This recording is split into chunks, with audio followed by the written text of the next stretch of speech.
All right, everyone, it looks like there may be hope in the Korean Peninsula. The actual progress towards denuclearization, at least a half baby step towards it. But anything is good, and it's actually been pointed out, the lamestream media is now admitting this. Oh, yeah, the situation isn't like, a death spiral or anything. It's not failed. It's just that the denuclearization is lagging behind sort of the easing of tensions between the two Koreas themselves. Because the US's goal has been for some time, North Korea must give up nuclear weapons. But if you have a rapport being built between these two countries, the only reason that we care about their rogue nuclear program to a great extent in the first place has been the aggressive rhetoric from Pyongyang, especially towards South Korea. Not even so much towards us until fairly recently with their development of bigger, badder weapons. So if there's more peace breaking out, the neocons shriek in pain whenever this happens and turn back into reavers and fly off back to their graves. Basically, the denuclearization can then follow behind, actually. At least in my opinion. I know that Uncle Sam probably doesn't agree with this. Their idea is, well, until you give up the hydrogen bombs completely, there will be, no actual peace with the U.S. I think that might be a little bit of bluster. I think if North and South Korea were to sign off on a tentative peace deal and finally end the Korean War in an official capacity, and they're scaling back their military endeavors, who the fuck cares? I mean, you can't expect that there's any reasonable scenario in which North Korea actually denuclearizes. But there are reasonable scenarios in which they recombine with the South into some sort of framework, and then technically South Korea has nuclear weapons too. Now, nobody really, I think, worries about the South Koreans attacking anybody with nuclear weapons. The only sort of element here that could go awry is really Japan.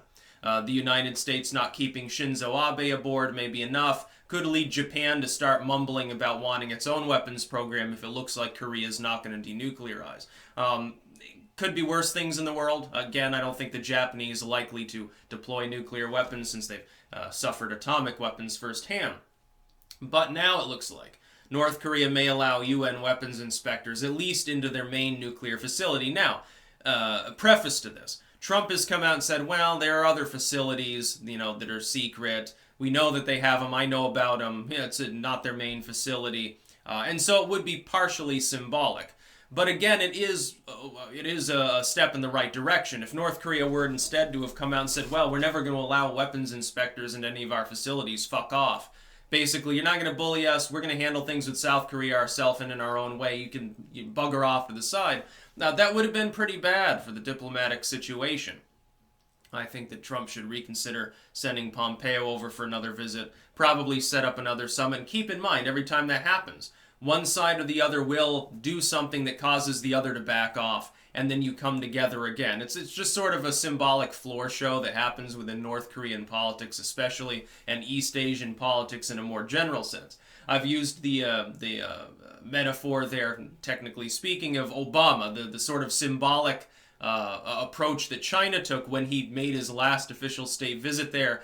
They didn't bring the red carpet for him. They didn't even greet him at the airport. He just sort of walks off, looks around, and gets into his limo, and then goes off to talk to Jinping. That was a sign of disrespect. And if he had known more, I think, about Asian politics, he would have gotten back in the plane and left and not had a meeting with Jinping. He would have said, okay, now, impromptu cancellation, I suppose. I'm not going to be treated like that. I'm the leader of the free world, or, some shit like that. Trump knows better.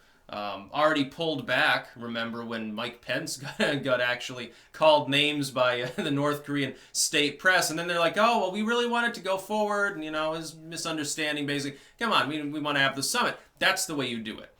So my hope is that Trump's sort of speak loudly and carry an extremely large number of nuclear big sticks approach has actually helped in North Korea. China's more on board, although they've pulled back a little too. They're like, oh, we're not necessarily 100% on board with it because there's a trade war going on. But the Chinese are losing. The lamestream media, the legacy media has had to come out and say, well, yeah, China's paying most of the toll in this fucking tariff war. Well, of course, that was always the way it was going to be. All of these alarmists that were talking, by the way, about these tariff battles for months and months and pretending it was going to lead to economic Armageddon, where's the Armageddon and how often do they talk about it now? But Trump's winning. That's why they don't want to talk about it. That's why they don't want to talk about the polls when it shows him above 44% approval or so.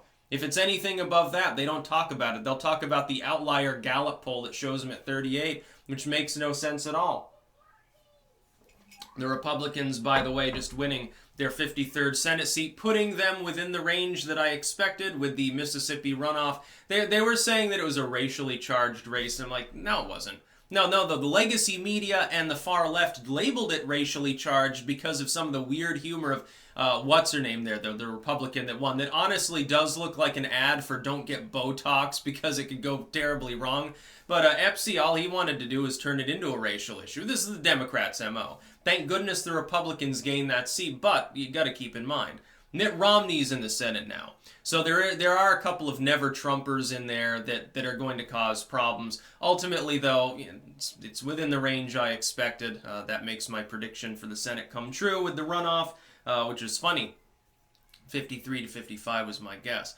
That means, hopefully, with continued support in the Senate, Trump can continue to make progress in North Korea unimpeded. The Senate, as far as making appointments, diplomacy and so forth, quite important, is maybe more important than the House. The House would be involved with the funding side of the peace race, so to speak. Peace is breaking out in the Korean Peninsula. All of the war hawks are going crazy. I love to watch it because, John McCain dies, and then it looks like, his legacy will be bomb Iran, basically, as well as bomb Korea, bomb everything, bomb Iraq, bomb Syria, bomb Russia, bomb Iran, bomb Venezuela, bomb whatever, Egypt or something.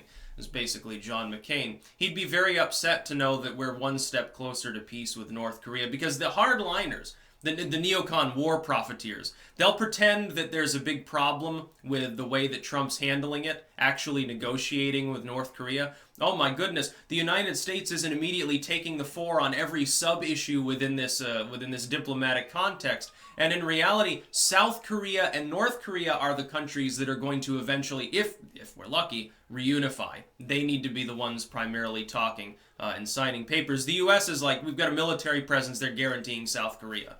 It's no different from China traditionally backing North Korea and saying, hey, nobody can invade them, we'll get involved. It's really no different from that. That's about all. Peace out.